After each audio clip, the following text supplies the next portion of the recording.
السلام علیکم بچوں، آج کا سبق شاد عظیم آبادی کی غزل ہے۔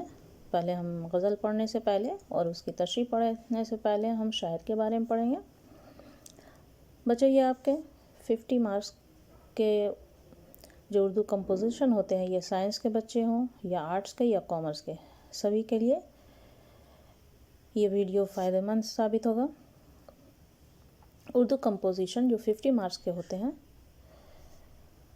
اس کے لیے ہم پڑھنا شروع کرتے ہیں۔ شاد عظیم آبادی کی شخصیت سے اپنی واقفیت کا اظہار کیجیے۔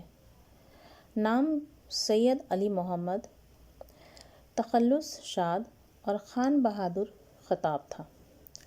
شاد عظیم آبادی کا نام، اصل نام ان کا سید علی محمد اور ان کا تخلص شاد اور خطاب خان بہادر ملا تھا۔ شاد کے والد کا نام سید عباس مرزا تھا۔ شاد کا خاندان نادر شاہ کے حملہ کے بعد دلی سے پٹنہ یعنی عظیم آباد آیا۔ شاد عظیم آباد کے آباء اجداد جب نادر شاہ نے دلی پہ حملہ کیا تو وہاں سے یہ لوگ پٹنہ آ گئے۔ شاد کی پیدائش پٹنہ ہی میں ہوئی 1846 عیسوی میں۔ ان کا خاندان اپنے علمی کمالات اور شاہی خدمات کی وجہ سے مشہور و معروف رہا۔ شاد کی تعلیم کا سلسلہ 4 برس کی عمر ہی سے شروع ہو گیا تھا۔ جب یہ 4 سال کے تھے تبھی سے ان کی تعلیم کا سلسلہ شروع ہو گیا۔ ابتدا میں یعنی شروع میں انہوں نے عربی فارسی کی تعلیم بعض ماہر اساتذہ سے حاصل کی۔ پہلے انہوں نے عربی اور فارسی کی تعلیم حاصل کی، بعد میں مذہبی علوم بھی حاصل کیے۔ ان کی تربیت میر سید محمد مرحوم کے ذمہ تھی۔ شاد عظیم آبادی کی تربیت میر سید محمد مرحوم کے ذمہ تھی، جو اردو زبان کے بہت بڑے محقق تھے۔ اردو زبان کے بہت بڑے محقق میر سید محمد، انہی کے ذمہ ان کی تربیت تھی۔ انہی کی تربیت کا اثر تھا کہ آئندہ چل کر شاد کی زبان اس قدر فصیح و بلیغ ہو گئی کہ وہ اپنے وقت کے میر تقی میر سمجھے گئے۔ ظاہر سی بات ہے، ایسے ماہر محقق، ان کی تربیت ان کی حاصل تھی، ان کی تربیت میں یہ تھے تو یہ اپنے وقت کے میر تقی میر سمجھے جاتے تھے۔ ابتدا میں شاد نے ناظر وزیر علی عبرتی اور میر تصدق حسین زخمی سے اپنے کلام پر اصلاح لی۔ شروع میں جب یہ اپنے کلام کے اصلاح کراتے تھے ناظر وزیر علی اور میر تصدق حسین سے، لیکن ان کی تکمیل شاہ الفت حسین فریاد سے کی، جو خواجہ میردرد کے شاگرد تھے۔ خواجہ میردرد کے شاگرد شاہ الفت حسین تھے۔ شاد نے فن شعر گوئی میں بہت تیزی سے مہارت حاصل کی اور اپنا ایک الگ مقام پیدا کیا، جس کی وجہ سے وہ اردو کے جدید غزل گو شعراء کی صف اول میں شمار کیے جاتے ہیں۔ طرز ادا کی دلاویزی، ندرت بیان اور جذبات کی آمیزش نے ان کے کلام میں بے پناہ کیف و اثر پیدا کیا۔ ان کے شاعری کا انداز، ان کے اسے ادا کرنے کی جو طرز تھی، جو طریقہ تھا، یہ انہیں ان کے کلام میں ایک اثر پیدا کرتا ہے اور انہیں ایک سب سے الگ کھڑا کرتا ہے شاعروں کی بھیڑ سے۔ شاد صوفی مشرب شاعر تھے اور اردو غزل گوئی میں شاد کا درجہ بہت بلند ہے۔ ان کی شاعری میں لکھنؤ اور دلی کا حسین امتزاج ہے۔ کلام میں سادگی اور متانت ہے، محاوروں کے استعمال میں تو کمال کی مہارت ہے۔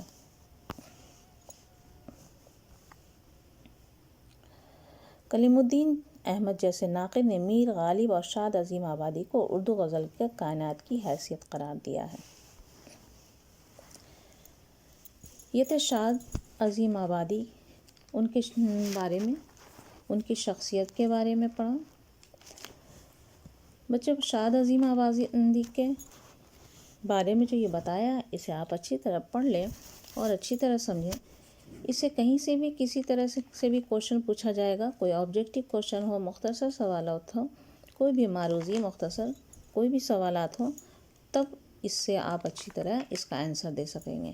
تو اس کے لیے ضروری ہے بچوں کہ آپ رائٹر کے بارے میں اچھے سے پڑھ لیں پوری اچھی طرح سے۔ اب ان کی غزل ہے، شاد عظیم آبادی کی غزل، اس کا تشریح پڑھیں گے۔ پہلا شعر ہے، تمناؤں میں الجھایا گیا ہوں، کھلونے دے کے بہلایا گیا ہوں۔ تو یہ شعر جب بھی بچوں ہر ویڈیو میں نے بتایا ہے کہ جب آپ تشریح کریں تو سب سے پہلے شاعر کا نام ضرور لکھیں اور یہ لکھیں کہ یہ غزل کا مطلع ہے یا پھر مقطع ہے۔ تو پیش نظر شعر سید علی محمد شاد عظیم آبادی کے ایک خوبصورت غزل کا مطلع ہے۔ اس شعر میں شاد نے انسانی زندگی کے ایک فلسفیانہ پہلو کو پیش کیا ہے۔ چنانچہ فرماتے ہیں کہ جب انسان عالم ارواح سے اس فانی دنیا میں بھیجا گیا تو پیدائش کے ساتھ ہی اسے طرح طرح کے تمناؤں اور آرزوؤں کے جھمیلے میں الجھایا گیا تاکہ وہ اپنی خواہشات کی تکمیل اور مختلف قسم کے مسائل حیات کو حل کرانے میں الجھا رہے۔ ایک آرزو کے پورا ہونے کے لامتناہی سلسلہ جاری ہے، گویا کہ انسان ایک بچہ ہے جسے تمناؤں کا کھلونا دے دیا گیا ہے کہ وہ اسی کھلونے سے کھیلتا رہے۔ یعنی شاعر یہ کہتے ہیں کہ خدا نے جب انسان کو پیدا کیا تو اس کے ساتھ آرزوؤں اور تمناؤں کو بھی پیدا کیا تاکہ انسان اپنی تمناؤں اور خواہشات کی تکمیل میں الجھا رہے۔ اگر تمنائیں نہ رہیں تو انسان زندگی سے گھبرا جائے۔ یہی تمنائیں اس کے کھلونے ہیں جس سے وہ اپنا دل بہلاتا رہتا ہے۔ شاد عظیم آبادی کا یہ بہت خوبصورت شعر ہے، ان کی غزل کا یہ بہت خوبصورت شعر ہے۔ اس میں شاعر نے کہا ہے کہ تمناؤں میں الجھایا گیا ہوں۔ انسان اپنی تمنا، اپنی خواہشوں کے ذریعہ ہمیشہ الجھا رہتا ہے اپنی خواہشوں کے بیچ۔ یہ تمنا یہ ہے جو ایک کھلونے کی طرح انسان کے پاس ہے۔ گویا کہ جب خدا نے انسان کو دنیا میں بھیجا تو اسے اس کے ساتھ تمناؤں اور خواہشوں کا ڈھیر بھیجا، اور وہ اس کو تمناؤں کو شاعر نے کھلونے سے تشبیہ دی ہے یہاں، اور وہ اسی کھلونے یعنی آرزوؤں کے بیچ کھیل کرتا رہتا ہے۔ یعنی جب انسان کو پیدا کیا تو اس کے ساتھ خدا نے تمناؤں اور آرزوؤں کو پیدا کیا، اور انسان اپنی ہمیشہ کوئی بھی خواہش، کوئی بھی تمنا کی تکمیل میں الجھا رہتا ہے۔ اگر یہ خواہش نہ ہوتی، اگر یہ تمنا نہ ہوتا تو انسان بہت جلد گھبرا جاتا، اپنی زندگی سے اکتا جاتا، کیونکہ یہ تمنا ہے، یہ آرزو ہے جو اسے پورا کرنے میں وہ لگا رہتا ہے۔ اگلا شعر ہے، ہوں اس کوچے کے ہر ذرہ سے آگاہ، ادھر سے مدتوں آیا گیا ہوں۔ زیر نظر شعر سید علی محمد شاد عظیم آبادی کی ایک خوبصورت غزل سے ماخوذ ہے۔ اس شعر میں شاد عظیم آبادی نے عشق حقیقی کے ایک باریک پہلو کو پیش کیا ہے۔ چنانچہ فرماتے ہیں کہ محبوب کے گلی کے ہر ذرہ سے واقف اور آگاہ ہوں، میں محبوب کی گلی سے مدتوں آتا جاتا رہتا ہوں۔ یعنی شاعر کا کہنا ہے کہ مجھے تسلی دے کر اس دنیا میں بھیجا گیا ہے اور ہدایت دیا گیا ہے کہ مظاہر فطرت پر خوب غور و خوض کرو اور اسی میں سے حسن ازل کو تلاش کر کے نکالو۔ میں اس دنیا میں در بدر بھٹکتا رہا اور حسن ازل کو تلاش کرتا رہا، اس دنیا کی ایک ایک چیز کو غور سے دیکھا اور سمجھا، لیکن یہاں کی ہر چیز میری نظر میں ایک حقیر ذرہ دکھائی دی۔ اس دنیا کے متعلق میرے تجربات، یعنی شاعر کے تجربات و مشاہدات بہت پرانے ہیں، کوئی نئے اور ایک دن کے نہیں ہیں۔ میں نے تخلیق کائنات کے بعد سے اب تک یہاں رہ کر صدیوں دن کی زندگی گزارے ہیں، اس لیے کائنات کی حقیقتوں سے اچھی طرح واقفیت رکھتا ہوں۔ یہ اس شعر میں شاعر نے عشق حقیقی کے پہلو کو پیش کیا ہے کہ جب محبوب، یہاں کہتا ہے کہ ہوں اس کوچے کے ہر ذرہ سے آگاہ، تو یہاں کہتے ہیں شاعر کہ میں محبوب کی گلی کے ہر ذرے ذرے سے واقف ہوں، کیونکہ میں ادھر سے مدتوں سے آنا جانا آمد رفت رہا ہے، آتا جاتا رہتا ہوں، اس لیے محبوب کی گلی کے ہر ذرے ذرے سے، چپے چپے سے میں واقف ہوں۔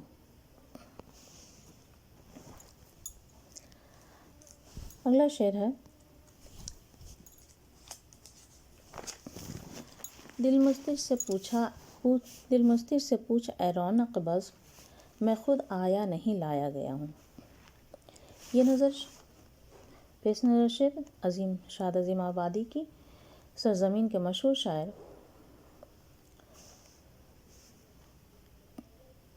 پیش نظر شعر عظیم آباد کی سرزمین کے مشہور شاعر شاد عظیم آبادی کی ایک خوبصورت غزل سے لی گئی ہے۔ اس شعر میں شاعر شوخی کے انداز میں خالق کائنات سے مخاطب ہے، یعنی انداز ان کا کچھ شوخی والا ہے۔ چنانچہ شاعر فرماتے ہیں کہ انسان دنیا میں اپنی پیدائش کے ساتھ ہی بے چین اور پریشان رہتا ہے۔ انسان جب اس دنیا میں آتا ہے تب سے ہی وہ پریشان اور بے چین رہتا ہے، گرچہ دنیا کی محفل کا وجود اور اس کا رونق انسان ہی کے وجود پر منحصر ہے، لیکن سچ پوچھئے تو کوئی انسان اس بے وفا اور مصیبت بھری دنیا میں اپنی خوشی سے نہیں آتا، یعنی کوئی بھی انسان اپنی خوشی سے یہاں نہیں آتا اور نہ اس دنیا میں کوئی رہنا چاہتا ہے، کیونکہ انسان دنیا کی اصلیت کو خوب اچھی طرح جانتا ہے، لیکن جب اسے دنیا میں بغیر خواہش کے لایا جاتا ہے تو وہ بحالت مجبوری چلا آتا ہے۔ یہاں بھی شاعر نے اپنے دنیا میں آنے کو بحالت ایک مجبوری سمجھا ہے، اس میں اس کی رضامندی شامل نہیں ہے۔ یعنی عام طور سے مشہور ہے کہ حضرت آدم نے جنت میں اس درخت کا پھل کھایا تھا جس کے نزدیک جانے سے بھی خدا نے منع کیا تھا، چنانچہ انہیں اسی گناہ کے سزا کے طور پر باغ جنت سے نکال کر اس روئے زمین پر پھینک دیا گیا۔ لیکن شاعر اس فرسودہ خیال کی تردید کرتے ہیں اور کہتے ہیں کہ آدم نے اس قسم کی غلطی خود اپنی مرضی سے نہیں کی تھی، بلکہ اس میں خود مصلحت خداوندی کو دخل تھا۔ شاعر کا خطاب چاند، سورج اور ستاروں سے ہے جو دنیا کی محفل کو روشنی عطا کرتے ہیں۔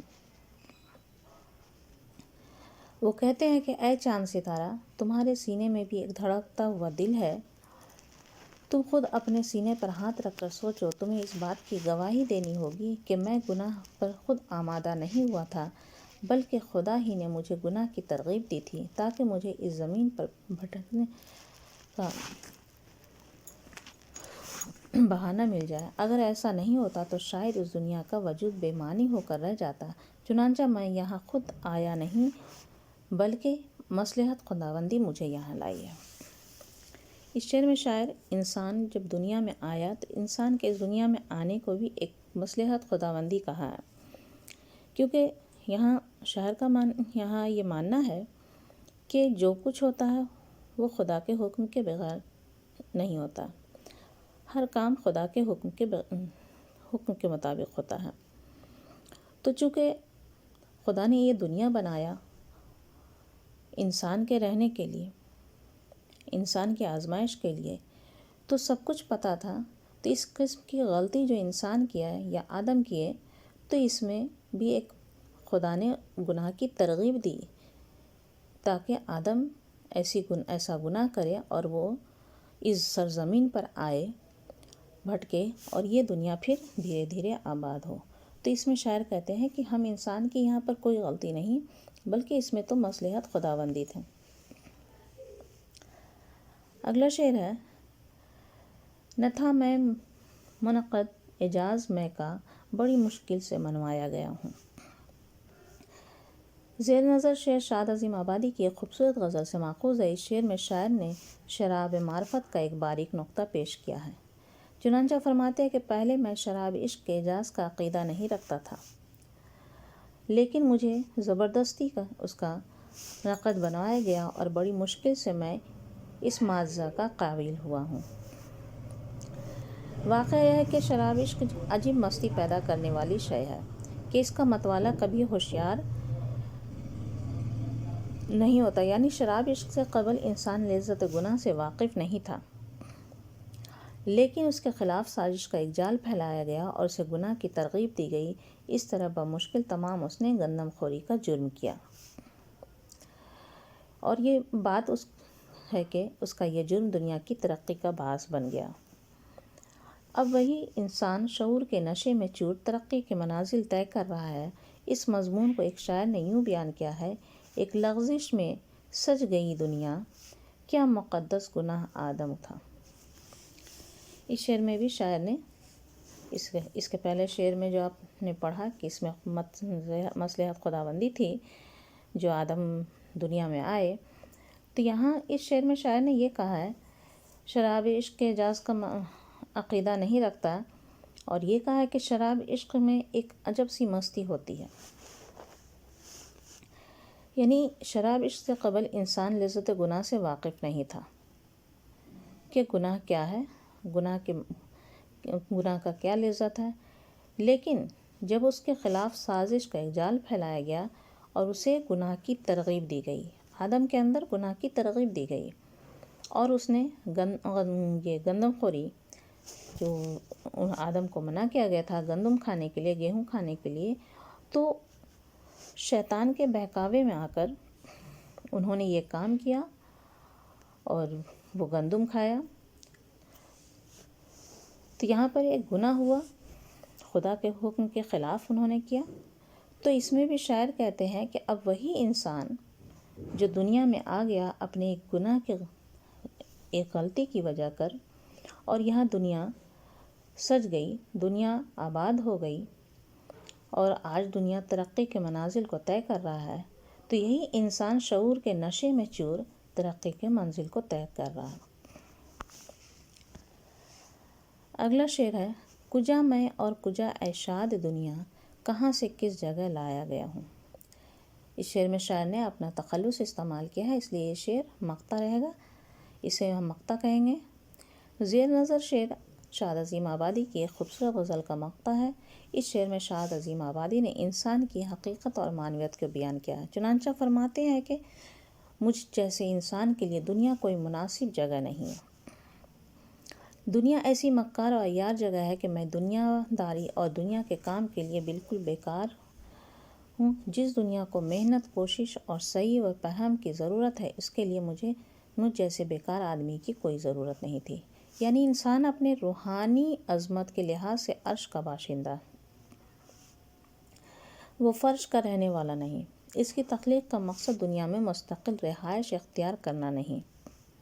وہ تو مقام برزخ کا مقیم ہے، لیکن مجھ کو مخصوص حالات نے اس جنت سے جدا کر دیا، ورنہ انسان کو دنیا سے کیا نسبت ہے۔ اسی لیے شاد کہتے ہیں کہ میں عرش کا رہنے والا ہوں، مجھے دنیا میں ہمیشہ کے لیے نہیں رہنا۔ میرا دنیاوی قیام چند روزہ ہے، میں جس مقام کا رہنے والا ہوں وہاں سے وقتی طور پر جدا گیا ہوں۔ بھلا غور کرنے کا مقام ہے کہ زندگی نے مجھے کہاں سے کہاں لا پٹکا ہے۔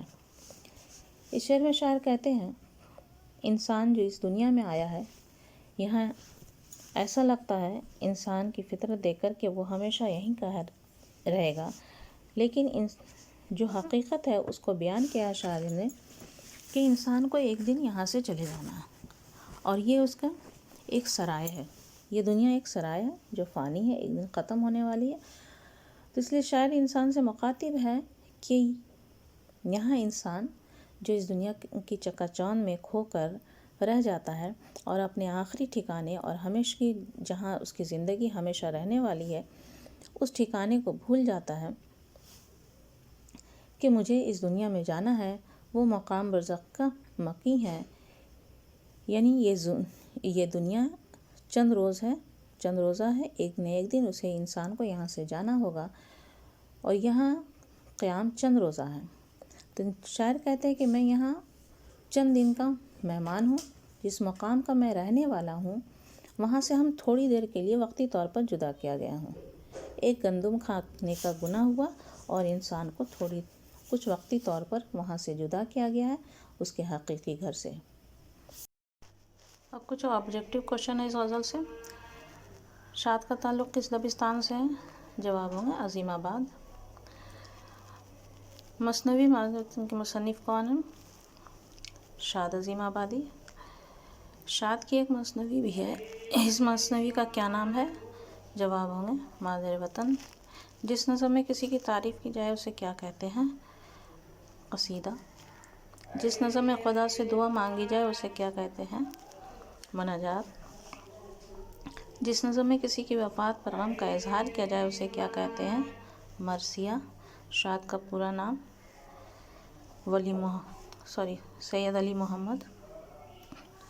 شاد عظیم آبادی کی پیدائش کب ہوئی؟ 1846 عیسوی میں۔ کلیم الدین احمد نے اردو غزل کی تثلیث میں میر و غالب کے ساتھ کس کو شامل کیا ہے؟ شاد عظیم آبادی کو۔ شاد کا تعلق بہار کے کس شہر سے تھا؟ عظیم آباد، پٹنہ۔ شاد کے استاد کون تھے؟ الفت حسین فریاد۔ شاد کی کسی ایک نثری تصنیف کا نام لکھیے۔ حیات فریاد۔ شاد کی وفات کب ہوئی؟ 1927 عیسوی میں۔ 6 مصرے والی نظم کو کیا کہتے ہیں؟ مسدس۔